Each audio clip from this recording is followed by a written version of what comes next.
Сказки на слушна.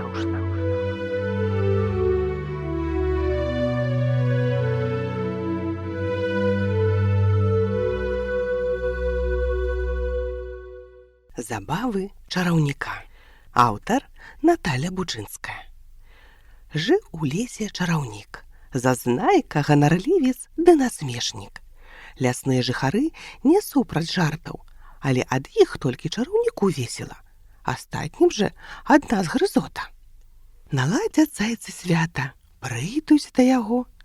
Дзядзька, зрабі нам, калі ласка, вясёлку. А ён усміхнецца ў доўгую бараду, махне чарадзейным пруточкам і перапэцкае зайцоў фарбамі ўсіх колераў. Тыя некалькі дзён у радзе сядзяць, адмываючы свае футаркі. Бо як схавацца ад вочых зубоў чырвонаму ці сіняму зайцу? Або ў засуху, калі ўсё жывое ад смагі пакутае, дожджы ў чараўніка просяць, а замест вясёлых кропелек на зямлю перапуджаныя жабкі шмякаюцца. І так заўсёды. Прасілі яго, ушчувалі, як гарохам аб стенку. Мядзведзь нават перапалохаць спрабаваў. Ды чараўнік махнуў пруточкам. У мядзведзя замест вушэй два зялёныя лапухі павіслі. Ледзь удалося касалапаму гаспадару уладзіць чараўніка, каб вушы вярнуў. Няма зладу са старым. Сабраліся звяры на лясную раду і вырашылі. Няхай застаецца адзін. Ніхто больш не звяртаўся па яго дапамогу, не цікавіўся жыццём. Толькі самы цярпялівы прыяцель вожык не здаваўся. Ды чараўнік зноў не ўтрымаўся, пасадзіў яго соннага на лес гарлачыка пасярод возера. Ну і нацярпеўся вожык страху, ледзь не патануў, дабіраючыся да берага. І пасля гэтага да жартаўніка ні нагой. Сумна стала чараўніку, хоць вы ад адзіноты, а зачапіць каго-небудзь першым фанабэрыя не дазваляла. Аднойчы, гуляючы па вершалінах ялін, ён пачуў, як вожык гасцей на вечарыну запрашае. «Гэй, суседзі дарагія, прыходзьце да мяне ў нядзельку. Зайкі, вавёрачкі, барадкі-мурашы, мятлікі, светлякі, усім месца знойдзецца». Чараўнік зарадаваўся. Можна будзе і пірагамі паласвацца, і пацеху наладзіць. Спусціўся ніжэй, галём назнарок зашумеў, пракашляўся. А вожык моўчкі зірнуў на яго і патупаў сваёй дарогай. Узяла чараўніка крыўда.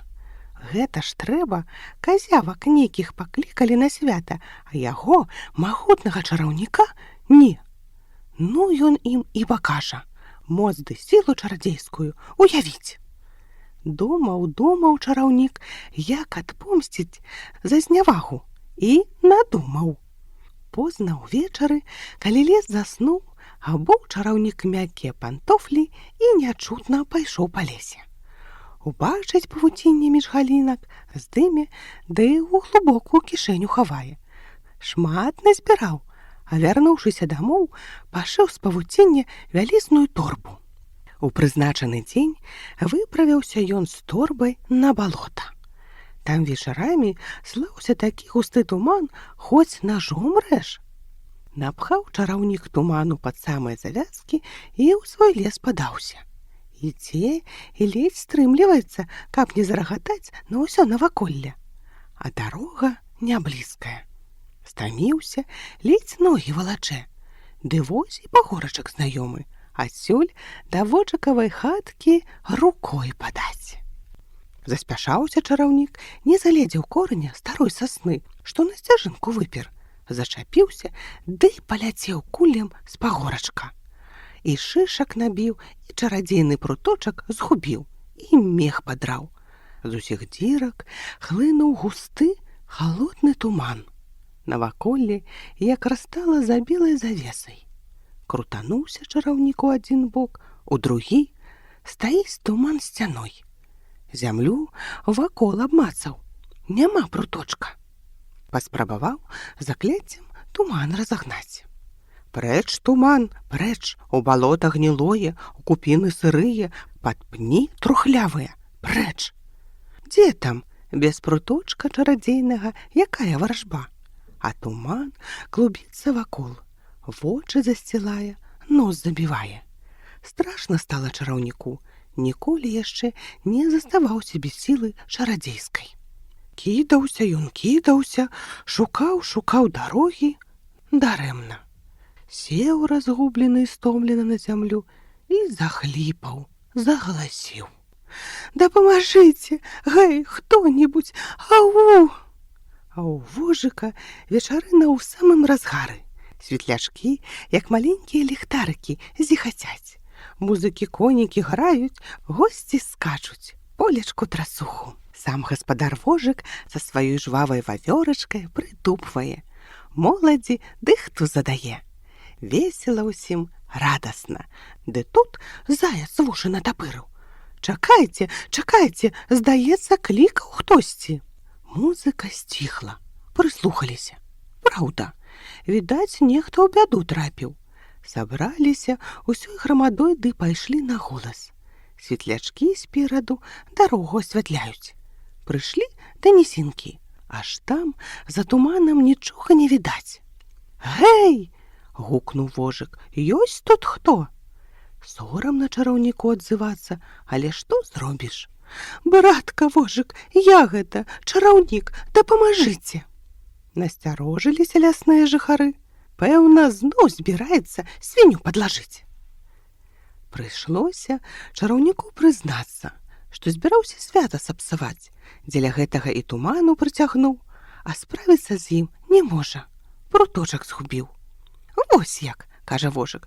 «Што ж, варта заўсякпіны пакінуць тут цябе аднаго». «Я больш не буду!» — ажно застагнаў чараўнік. «Далі Бог!» Ну, не помсціць жа таму, хто трапіў у бяду. Кінуліся светлячкі з мурашамі ва ўсе бакі. Знайшлі, як бачыш, чарадзейны пруточак, аддалі чараўніку. Той махнуў ім, знік туман. Бачыць чараўнік, стаяць вакол звяры ды птушкі. Даўнія яго знаёмыя. Колькі разоў ён цешыўся іх бездапаможнасцю, а прыйшлося і не змог без пагады іх абысціся. «Даруйце!» — прамовіў чараўнік, хоць і не прывык галоўку перад кім-небудзь хіліць, а ўсё ж прызнаў. «Дурныя жарты у мяне выходзяць». І ці не паверыце, выправіўся. Жартаваць, праўда, не перастаў, толькі жарты яго сталі дасціпнымі і няшкоднымі. Казкі на слушна.